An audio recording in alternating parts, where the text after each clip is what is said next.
ध्येय प्राप्त होते. त्याचप्रमाणे या ज्या पायऱ्या आहेत मंदिराच्या तुम्ही चढून आल्या त्या 14 पायऱ्या आहेत. ते 14 सालाचं वनवासाचं प्रतीक आहे.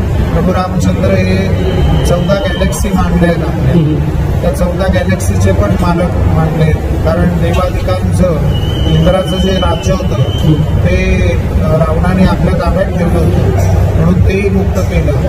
आणि याज्ञवल्क स्मृती जशी मुख्य एक स्मृती आहे, त्यात पुराण न्याय मीमांसांच धर्मशास्त्रांच विश्लेषः विद्या स्थानाने चतुर्दशा, विद्येची स्थानं देखील 14 सांगितली.